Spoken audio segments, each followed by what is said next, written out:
So do you want to start off by telling what Enviro-Tote is and who you are and what your role is in the business? Sure. So Enviro-Tote is a manufacturer, and we manufacture tote bags. We make the bag from completely start to finish. We buy material, raw goods. We do all of the cutting, printing, and stitching in-house. And we work directly, most of the time, directly with the people who are marketing their business. So business to business, compared to we're a promotional item. Some companies who make promotional items sell to middlemen. So a middleman will buy from a manufacturer and resell to their customers who are marketing their company. So like JU, we could either work directly with JU where they buy the bags directly from us, or there's promotional companies that would buy from us and resell to JU. And there's benefits of both. Yeah. A lot of the middlemen they do all the legwork. So if JU is looking for a certain marketing campaign, these middlemen will know what products would work best and where to go for them. However, there's a premium to that. They mark that up for their goods. Yeah. But so we usually sell directly to the company that is trying to market their business. And we've been in business for 30 years now. We have about 70 employees. And there's a video that was, I think Amanda has it. Actually, she made it for us. Yeah, so she has it. I don't know where it would be posted right now because we did a virtual trade show where we showed it. But if you're interested in that, yeah, I'll ask him for that. Take a look. Yeah. Yeah. Awesome. So have you always been selling your product like overseas, or did you just start doing that, or like what made you want to do that? The overseas market is country to country, it's a little bit different. Mm-hmm. And for some reason, the UK and Japan love American-made products. So years ago, we used to go to these trade shows. They're called the Promotional Products Trade Association, and they would have a trade show. And people would come from all over the world to see what kind of American products they could get. And for some reason, yeah, Japan and the UK were just all over it. And that's whenever people find us from overseas by Googling American-made tote bags, mm-hmm. and they find us. Right now, that's probably the only way that we reach that market, because we don't go to those trade shows anymore. Gotcha. Yeah. So those are definitely your most successful countries. It really is, yeah. Yeah, it's funny. We have this one company that has many retail locations in Japan, and they order the most uniquely designed tote bags. Really? Because they can pick any color, any style, any size, do whatever kind of artwork they want on the bag, because we make everything in-house. Yeah, so they can customize everything, and they're really quite unique. Because they're fun to make. Yeah, yep. And they now have some US stores. Oh. Yeah. Wow. That's so cool. I know, and it's a clothing line, it's just another accessory for them. Right, that's so true. Yeah. So do you find it very beneficial to sell across the world, like to other countries like Japan and the UK? I think it is, especially when you want to build a brand, mm-hmm. which has been my major focus for the last 2 years. For a small business, it is the next step up.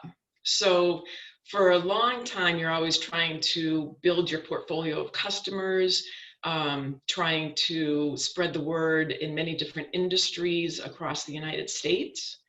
And I mean, you can never do that enough, don't get me wrong, but the next step up is building your brand. And the United States, I think, is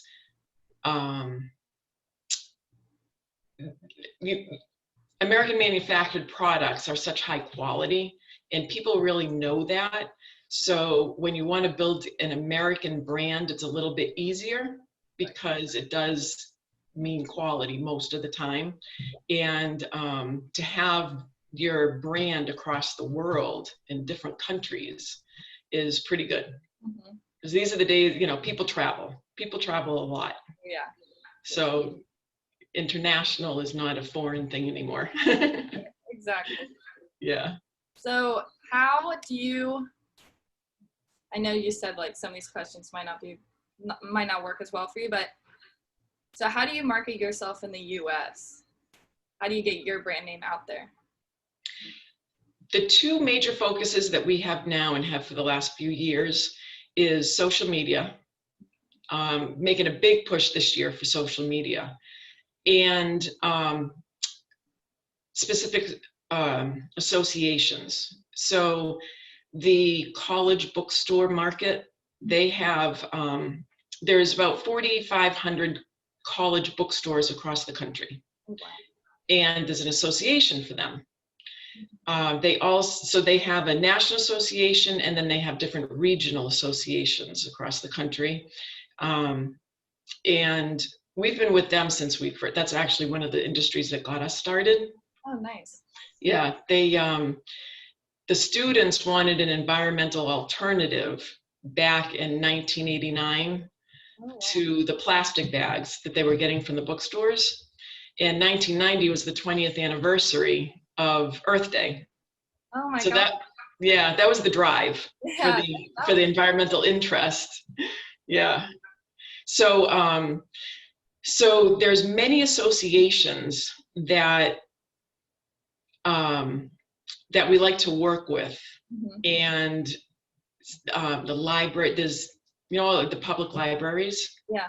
There's a library association. There's association for co-op markets, food markets. There's all sorts of these associations that are built so that the small store can get information and help wherever they need it from a group of like members. Yeah. Wow, Yeah. I did not know that. That is really Yeah. It's something that started many years ago, but it's such a beneficial beneficial area for all of these small stores and companies, to be part of, because it's a great information sharing place. Wow. Yeah. That's so cool. Yeah. So that's how you market yourself in the US. So how did like Japan and the UK find out about you? So a lot of it is Google, but this has been something that's been on my mind for the last couple of months in this political season. I'm not going to make it really political, but it's something that has been, well, I'll just tell you what it is. So years ago, our Governor Jeanne Shaheen, she was a wonderful governor. She really believed in small businesses. She did so much to help small businesses. She created this group, the International Trade Association. And she would actually have delegates come in to New Hampshire and have almost like a trade show for companies to show their products to these delegates. She really was all over the small businesses and help and things like that, helping us and doing everything that she could. Unfortunately, since she is no longer governor, this was back in '96, she was in for 2 terms. Unfortunately, since she's no longer governor and she went to the federal level, she's one of our US senators. We've basically been, I would say, forgotten about. I even had, there's a big issue going on with sales tax. New Hampshire doesn't have a sales tax, and there was this ruling from, it was called the State of Dakota versus Wayfair, the large furniture company, decorating company, Wayfair. And what came out of that is all states, if they ship a product to other states, they have to pay that state a sales tax. Well, New Hampshire was never set up, our businesses were never set up to accept or to pay sales tax. We didn't have the internal structure. So we had to I had to spend tens of thousands of dollars on software to be able to work this out. And this was just 2 years ago. Oh, wow. None of our local representatives, our state representatives, our US senators, Congress people, none of them did anything to help. So I called 2 years ago when all this was implementing. And I said, what do you have going on? They said, well, would you like to be, Senator Shaheen is starting a task force. And I just think task force, what I needed at the time was help right then. Task force take a long time. I didn't know what this task force, like, no, I'm okay. I don't need to be part of the task force. Yeah. But it's been 2 years and I've heard nothing, absolutely nothing. So I'm not in a minority for New Hampshire businesses that had to go through this. Yeah. And to get, this is, that would be one of the biggest things that she could have helped us with, because she's on the federal level. Yeah. So, but she was really good as a governor. She was really good. And it was interesting to see the difference between someone who was strictly working for us in the state at the state level compared to someone who is now in DC. You know what I mean? The difference. Yeah. But she was really good with international support for us. Awesome. Yeah, I know, that was really good. Yeah. Wow. Yeah. Now that you don't have it anymore, but I know. Point. I know. So do you have to change anything when you sell to other countries? Like, do you have to modify your pricing or like your distribution, anything like that?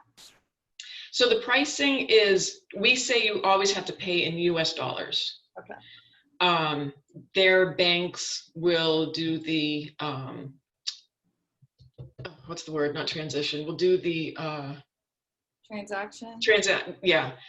And they'll change, I don't know what like the pound in the UK, they'll change the pound to a US dollar before they pay the bill, Okay. our invoice. So that's one of the big things, is to make sure that everybody knows that's buying from us, that's out of the country, that it's all in US dollars.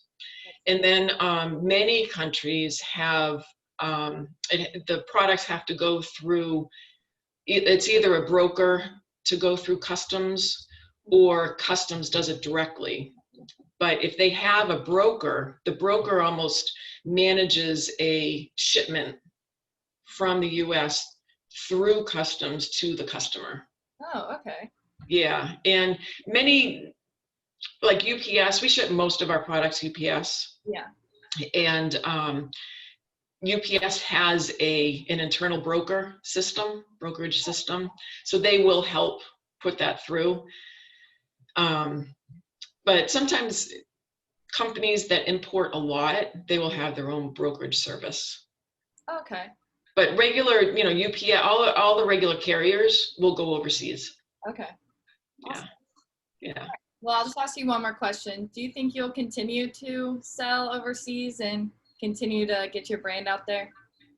Absolutely. Perfect. Yeah. It's this is such a global market that it's almost for us where we are right now, like I said, building our brand, it's a natural progression for us. And that's what the internet allows you to do very easily now compared to many years ago. When we started Enviro-Tote, we barely had a computer. I mean, there was barely any internet, and the AOL of dialing up and things like that. So to market now is much, much easier internationally than it was back then. Because anything we do now is, it's all over the internet. So anybody can find us. Yeah. Yeah. You're doing a big social media push, because now you can really get your brand out there in the easiest way. Exactly. Yeah. And how people use bags here, like I said before, when we sell our tote bags, it's to people who want to market their company, because nobody throws a tote bag away. A good quality tote bag, no one throws them away. Right. And so it's a good thing to invest your money and your marketing dollars into. So whether it's here in the States or in Japan or the UK or France, wherever it is, it's still a good product to sell internationally. And to build a brand that way is just a natural. Awesome. Yeah. Well,